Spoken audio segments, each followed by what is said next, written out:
Welcome back. The White House slamming MSNBC host Jen Psaki yesterday. She's a former Biden White House press secretary, and she criticized people for offering thoughts and prayers in the aftermath of Wednesday's church school shooting.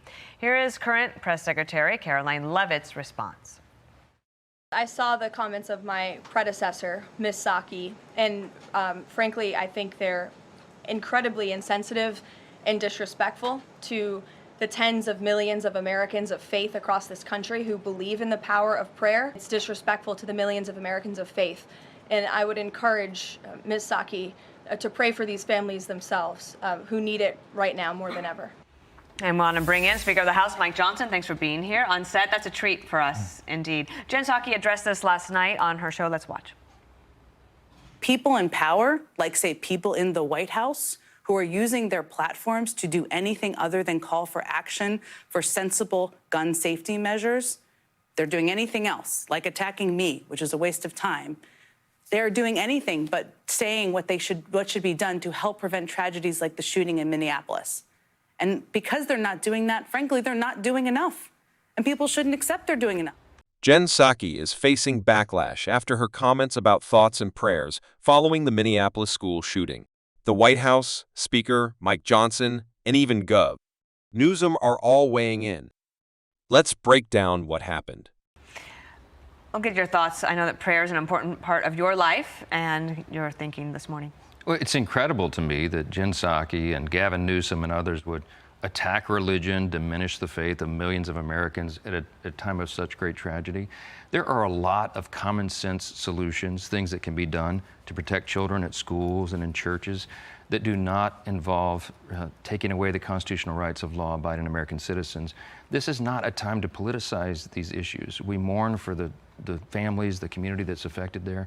I don't know if you saw, I'm sure you guys saw the father's remarks yesterday for that little boy who was lost. Fletcher Merkel, it's such a heart-wrenching thing for all of us. And at the end of the day, the problem is not guns, okay, Jen Psaki? The problem is the human heart. It's mental health. There are things that we can do, solutions that we can come together to handle, but this is not the time to be. Do you think specifically that there has to be some sort of accountability on the transgender front? I think so. I mean, there's a common denominator to so much of this, right? The last one of these school shootings that we all saw and remember was another transgender. I mean, this is a mental health component to this that cannot be overlooked. And I think lawmakers and policymakers need to look at that very carefully. So you can see the tension here. Psaki criticized the idea of offering thoughts and prayers, and Republicans like Karoline Leavitt and Speaker Johnson pushed back hard, saying faith and prayer remain central in moments of tragedy. Gavin Newsom decided to throw a tweet up yesterday that's getting a whole lot of attention, essentially implying that prayer doesn't work. He said, quote, these children were literally praying as they got shot at, and that was in response to a clip of Karoline Leavitt saying that people should believe in the power of prayer. That now has almost 7 million views online, and it has enraged conservatives. Your thoughts? It should enrage conservatives. Gavin Newsom is ridiculous. He's become a caricature of something. I don't have words to respond to that. I cannot believe that he's gone that low to get attention, and that's what this is about. Well, he's getting it, and some of the numbers show that sometimes the Democrats are responding to that. But the other thing that he's doing is trying to figure out a way to get on the fighting crime train. And President Truth posted this yesterday. President Trump. President Truth also. I think he might like that nickname. Then Jen Psaki responded on her own show, saying the focus should be on action, not prayer, and pointing to gun safety legislation. That exchange quickly escalated when Speaker Mike Johnson joined the conversation. He argued that Psaki and Newsom were diminishing faith, while also pushing for what he called common-sense solutions without restricting constitutional rights. Yeah. Okay, he said this. Speaker Johnson, Leader Thune are working with me and other Republicans on a comprehensive crime bill. It's what our country needs, and now, more to follow, make America great again.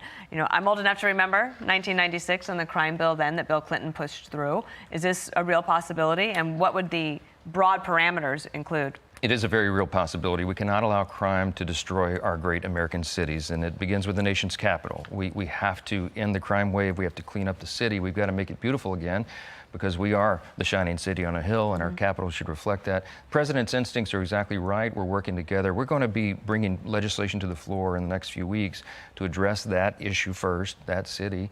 to deal with juvenile crime and the way that that's been, and to talk about these restrictive policing policies that have prevented law enforcement from maintaining the safety on the streets for residents and visitors.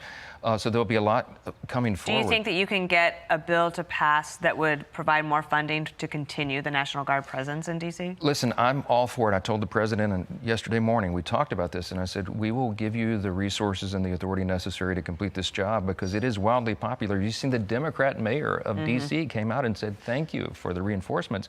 We have to bring law and order back. We're the party, he's the president to do it, and we're going to show that to the people. The debate then turned toward bigger issues: mental health, transgender accountability, and, of course, crime policy.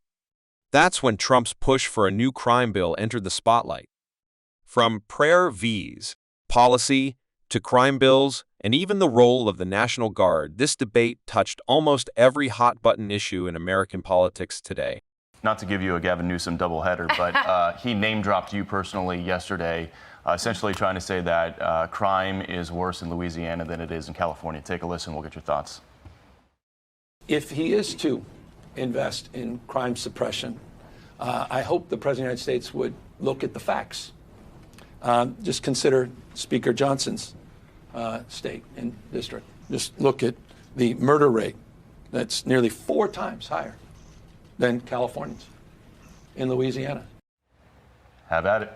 Again, Gavin Newsom will do anything for attention. He can name drop me all he wants. He needs to go and govern his state and not be engaging in all of this. Look, we have crime in cities all across America, and we're against that everywhere, and we need to bring policies to bear.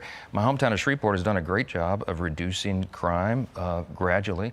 But we've got to address it everywhere that it rears its ugly head. And I think every major city in the country, the residents of those cities, are open to that and anxious to have it. And we're the policy, we're the party that's going to bring that forward. I look forward to that in the days ahead. Principally, though, how do you feel about federal presence in local jurisdictions for crime fighting? There are emergency situations in some of these municipalities that require the National Guard. I mean, you see the effects in D.C. The crime has dropped dramatically just in a number of weeks. What would you say to like Mayor Johnson, who says there's not a crisis in Chicago? It's an absolute absurdity. Chicago is one of the most dangerous places in the world. Their murder rate, they don't even report murders on the evening news anymore because they're so common. The statistics are overwhelming, and it's ridiculous for him to deny that he needs assistance with that. So I hope the National Guard does go to Chicago. So what do you think? Should faith and prayer play a role in our national response to tragedy, or should the focus be entirely on policy?